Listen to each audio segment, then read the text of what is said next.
आजा बेटा।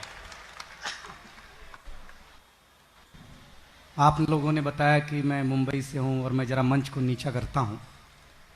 आप लोग ने मुझे बुला करके अपने आप को भी नीचा कर लिया है, इसलिए आप लोगों को बधाइयाँ। बहुत मन से प्रियांशु ने गीत सुनाया, मेरे से आशा मत करना, क्योंकि एक टायर ठीक करने वाला मेरे पास आया। अच्छा। बोला मेरे को एक लड़की से प्यार हो गया है। मैंने कहा मैं क्या करूं? उसने बोला नहीं करूंगा तो मैं ही।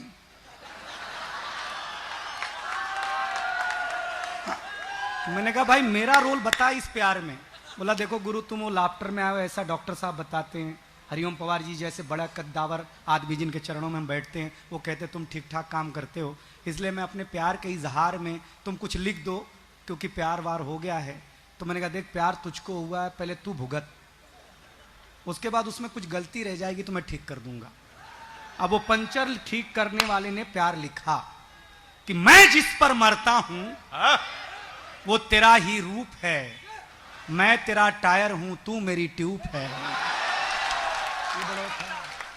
अब मैंने जो जवाब दिया दोस्तों, उसको नीचा कर रहा हूं जरा सा। करो।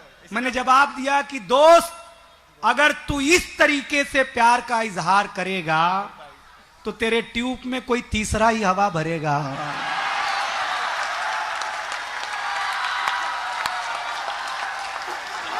ताली बजाओ यार जोर से, अब मैं नीचे ही लाऊंगा अब इसको, अब पूरा नीचे लाऊंगा इसको। अब ये देखो भाई बंबई का प्यार ऐसा ही होता है। मैंने तो डॉक्टर साहब से पूछा आप इतनी अच्छे अच्छे कोट पहनते हो, मैं ऐसी कौन सी कोट पहनूं कि अच्छा दिखूं, सबका ध्यान मेरे तरफ ही हो। तीनों ने बोला पेटी कोट पहनो। लो नीचे लाओ लाओ लाओ बेटा, लाओ नीचे लाओ, ले आ और ला।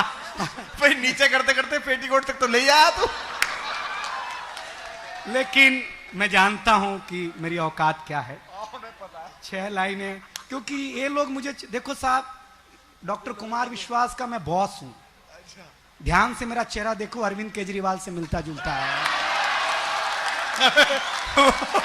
सही बता रहा हूं भाई साहब। वो मेरा बॉस बॉस नहीं है, देखा गलत बात। लेकिन ये कह रहे हैं जुबान लंबी मत करा वरना कटवा देंगे। लेकिन मेरे और अरविंद भैया में एक अंतर है, वो घर के बाहर झाड़ू लगाते हैं,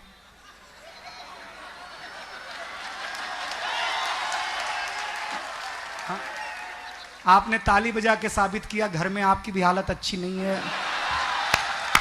आदमी का घर में साहब निकल के आता है, पत्नी मोदी भक्त है, पत्नी मोदी। हाँ। और सही बता, लेकिन दुख तो इससे बड़ा आगे वाला है कि मेरा चेहरा अरविंद केजरीवाल से मिलता जुलता है और मेरी बीवी नरेंद्र मोदी की समर्थक है। तो मैं तो दिल्ली होके रह गया हूं भाई साहब। जब भी उनका पुतला जलाना होता है तो मुझे लेके जाते हैं, मेरी बीवी शोक समाचार में आ जाती, लेकिन ये तो बकवास थी। दूध को दूध, पानी को पानी कह दूं, मेघ की गर्जना दरिया की रवानी कह दूं, जरा सा हिम्मत देना, मैं अपनी नीचाई से ऊंचाई को प्राप्त होना चाहता हूं। वाह। दूध को दूध, पानी को पानी कह दूं, मेघ की गर्जना दरिया की रवानी कह दूं, कैश ने लैला को जो भेजी थी निशानी कह दूं, सूर के पद मीरा की बानी कह दूं, अगर यूं ही चुप रहे तो कुछ कह ना पाऊंगा, जरा सा साथ दो तो दुनिया की कहानी कह दो। कविता क्या हम पर बंबई से आया है, बंबई लंदन में थोड़ी ना, बंबई भारत का अंग है भाई साहब। बंबई अच्छी जगह है, आना जाना चाहिए, वहां चरित्रवान लोग रहते हैं। सही कहा, जिसको चरित्र ठीक करना हो वो बंबई आ जाए। लोग बोल रहे बंबई से टीवी चल रहा है, ये जब देखो मैं गांव का आदमी हूं, गोरखपुर का। हम 5 साल के थे तो हमारे पिताजी हमें स्कूल में जमा कराने ले गए। जमा करा? हाँ, पहले लोग जमा ही होते थे। अच्छा। ऐसे बगीचे में स्कूल लगा हुआ था, ऐसे मास्टर जी बैठे हुए, ऐसे हम खड़े। मास्टर जी ने पिताजी से पूछा किसका लड़का है, तो पिताजी भावुक हो गए, बोले मास्टर साहब आपका ही है।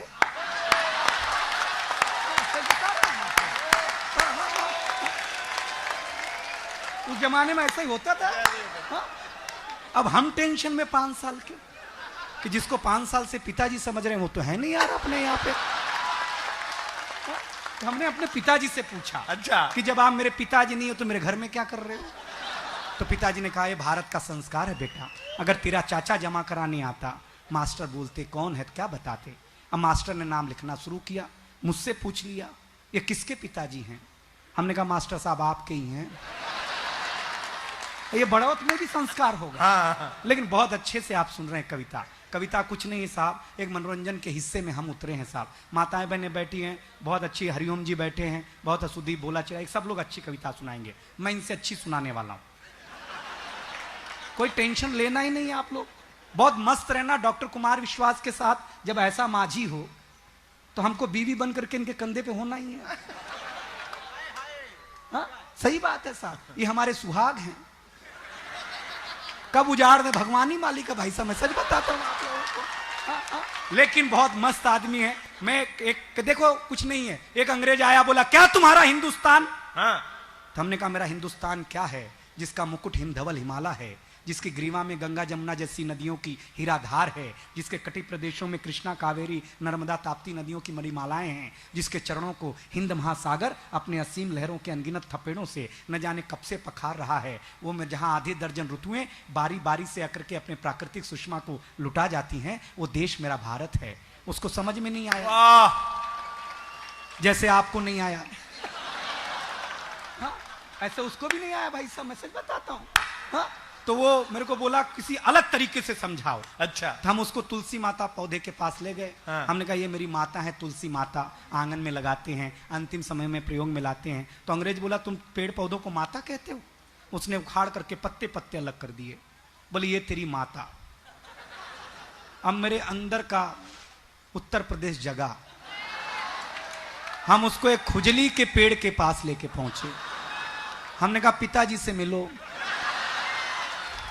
उसने पिताजी को उखाड़ा भाई साहब। पिताजी ने ऐसा कार्यक्रम दिखाया, ऐसा कार्यक्रम दिखाया, उसके बाद सारे अंग्रेज लाल पैदा होने लग गए, पहले काले पैदा हुआ करते थे। मैं ये हमारा तेवर है साहब, हमारा हिंदुस्तान, हमारी बात। 4 पंक्तियां अभी तक जो आपने हल्ला हुल्ला मचाया, आशीर्वाद देना कि एक अंग्रेज हमसे टकरा गया। टकरा क्या गया, सभ्यता और संस्कृत को लेकर के विवादों पर आ गया। उसने कहा हमारा वेस्टर्न कल्चर अच्छा है, इसलिए आप लोग अपना रहे हैं, पूरी तरह से वेस्टर्नाइज होते जा रहे हैं। हमने कहा ऐसी कोई बात नहीं है, हम अपनी सभ्यता संस्कृत इसलिए खो रहे हैं क्योंकि हम परिश्रम छोड़ सुविधा भोगी हो रहे हैं। बहुत अच्छे दिनेश।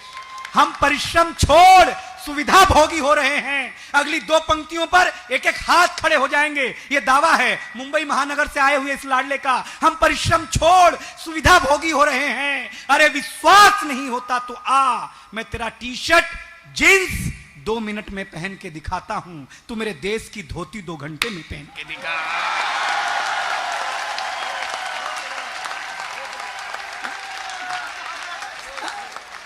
हाँ, ये लो धोती का नाम लिया तो एक धोती अपने आप संभलने लग गई है। ये है बुजुर्गुयत के, बुजुर्ग हैं तो हमारी धोती है, पहनावा है साहब। अंग्रेज को तकलीफ देनी कुछ मत करो। जान देना भैंस पवास की इनकी, तू ना समझा क्या बात होली। ये ताऊ को ही पता कि इसकी वाली कब पवास है। बहुत मन से सुन रहे हैं। मैं तो हा हा हूं का कवि हूं भैया साहब, लेकिन डॉक्टर साहब हैं, आदमी बैठी हुई हैं, बहुत अच्छा मन से। देखो आप तना माताएं बहनें बैठी, बहुत अच्छा लग रहा है। ये रात को चुप बैठी हैं, यही हमारे लिए बड़ी बात है। मैं सच बताता हूं, मुझे तो याद है 2 महिलाएं एक आम के पेड़ के नीचे 1.5 घंटे तक बात की। तो एक आम का फल बिन मौसम का ही गिर गया। तो एक ने पूछा ये आम का फल कैसे गिरा, ये आम का फल कैसे गिरा। तो आम ने खुद ही कहा मैं पक गया था। इनका चरित्र बहुत अच्छा है। हाँ हाँ लगा दो। बहुत डॉक्टर साहब मुझे इशारा कर रहे हैं, इनका इशारा मानना पड़ता है। हाँ सही बताता हूँ कि आप एक कविता सुना दो, मैं सुना दूंगा, आपको आनंद आएगा, ये इसका दावा है साहब। देखिए मैं मुंबई से भी निकल करके अपना संस्कार बचाने में हूँ, क्योंकि मेरे कविता का घराना, मेरे कविता का रंग कबीर के घर से अगर उठता है तो रसखान के घर में पहुंचता है। ये कविता का रंग हरिवंश राय बच्चन की कलम में जब स्याही की जगह रंग उतरा तो उन्होंने लिखा रंग बरसे भीगे चुनर वाली।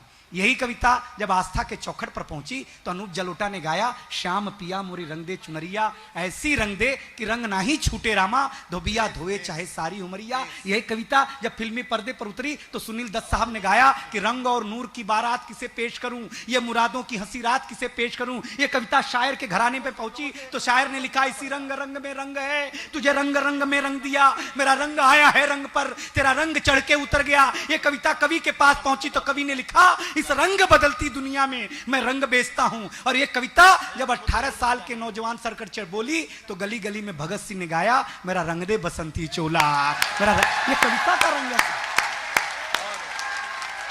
ये कविता का रंग आपको सुनना पड़ेगा। लेकिन हमारे बड़ौत में, हमारे उत्तर प्रदेश में, हमारे दिल्ली में, हरियाणा में बच्चा जब पुराने जमाने में जन्म लेता था, हवेलियों में किलकारी फूटती थी तो नानी, ताऊ, चाची, चाचा इकट्ठे होते थे, पूछते थे बच्चे की आंख कैसी है। जवाब आता था बुआ जैसी है। बुआ अपने सोने का कड़ा निकाल करके नेक के रूप में देती थी। साहब, ये संस्कार बड़ौत आज भी जीता होगा। जब कहीं न कहीं ललाट पूछा जाता था तो पता चलता था ताऊ जैसा है, ताऊ मोतियों की माला तोड़ दिया करता था। संजय भैया, ये संस्कार हमारे बड़ौत, हमारे उत्तर प्रदेश गांव में आज भी हैं। फिर उसके बाद एक प्रक्रिया चलती थी, गांव में बच्चा निकलता था तो फलनवा का घर का है क्या। अभी मुंबई में ऐसा नहीं है। मुंबई में एक माँ ने बच्चे को जन्म दिया, आंटी अंकल पहुंचे, पूछा बच्चे की आंख कैसी है, बोले एकदम ऐश्वर्या राय जैसी है। बच्चे का गाल कैसा है, बोले एकदम गोविंदा जैसा है। तो मैंने उस मम्मी से पूछा, मम्मी जी एक बात बताओ, इसमें तुम्हारा भी कुछ है कि नहीं। सारा फिल्म इंडस्ट्री से डाल रखा है आपने। क्या संस्कार आ गए साहब। आप व्यापारी मंडली यहां पर बैठी हुई है, आज भी व्यापारी हमारा, चाहे वो जैन हो, गाय हो, बौद्ध हो, कोई भी हो, अपने घर में एक लैपटॉप लाता है तो सबसे पहले उस पर एक स्वस्तिक का चिन्ह बनाता है, अक्षत छोड़ता है, फूल की आरती करता है, उसके बाद इंटर की बटन दबाता है। साहब, विज्ञान कितनी भी तरक्की कर ले, लेकिन अगर उसे भारत में आना है तो सबसे पहले आस्था की मुहर लगवानी है। इसलिए हमारा हिंदुस्तान जिंदा है, आपकी तालियों के बीच में जिंदा है साहब। तब एक कविता बोल देता हूं आपके बीच में कि एक आधुनिक महिला ने एक बच्चे को जन्म दिया। मैं मुंबई से आया हूं, लेकिन आपका पड़ोस कहीं खराब ना हो जाए उसके लिए कविता है। एक आधुनिक महिला ने एक बच्चे को जन्म दिया, बच्चा जन्म लेते ही सर पर हिलाने लगा, टन टन टन टन टन तारा चलती है क्या 9 से 12 गाने गाने लगा। मां परेशान, नर्स हैरान, बड़े से बड़े डॉक्टर आए, लेकिन बच्चे का गाना गाने का कारण नहीं ढूंढ पाए। बच्चे का दूध मांगने का तरीका तो दिल दहला दे। बड़ौत वालों, बच्चे का दूध मांगने का तरीका तो दिल दहला दे। बच्चा गाकर कहता कि मुझको भी तो लिफ्ट करा दे, वो मेरी मम्मी दूध पिला दे, मुझको भी तो लिफ्ट करा दे, वो मेरी मम्मी दूध पिला दे। इन सभी बातों के चलते उस बच्चे को मना लिया गया। उसके अंदर यह गुण कहां से आया, यह जानने का प्रयास किया गया। तो बच्ची ने कहा यह सब कुछ वातावरण की देन है।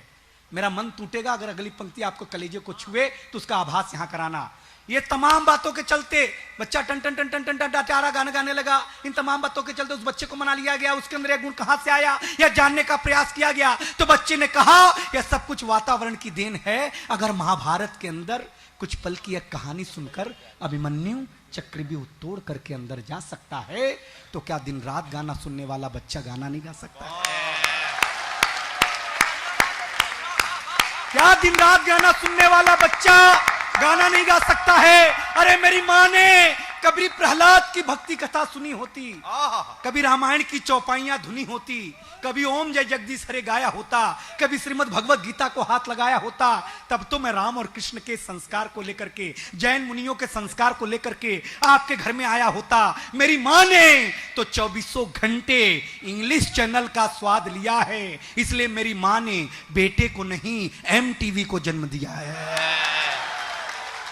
अगर मैं झूठ बोल रहा हूं तो आप ही बताएं, कितने घरों में रामायण है, गीता है, कुरान है, कितने घरों में आरती है, भजन है, भगवान है, कितने घरों में घिसा जाता मलयागिर चंदन है, कितने घरों में अजान है, संध्या वंदन है। अरे इनके अभाव में आखिर क्या हो पाएगा? आज का जन्म लेने वाला बच्चा इलू इलू नहीं तो क्या गीता के श्लोक सुनाएगा? आज भी भारत राम राज्य की कल्पना कर रहा है, लेकिन अपने घर में तो गोविंदा, ऋतिक रोशन, सुनील शेट्टी पल रहा है। इसलिए अनुरोध करना चाहता हूं आज की माताओं से, बहनों से, दादियों से, दादाओं से कि अपने अंदर पलने वाली पाश्चात्य संस्कृति को मार दें, अपने घर में रामायण गीता रखें, अपने बेटे को राम और कृष्ण का संस्कार दें। अंतिम 2 पंक्तियां मुझे विदाई की अच्छी मिलनी चाहिए। अपने बच्चे को राम और कृष्ण का संस्कार दें, वरना जब आप मरेंगी आपका बेटा आपको अंतिम संस्कार के लिए लेके जाएगा तो राम नाम सत्य कहने की जगह कवि फिल्मी गाना गाएगा। बहुत बहुत धन्यवाद। बहुत बहुत वाह वाह वाह वाह वाह।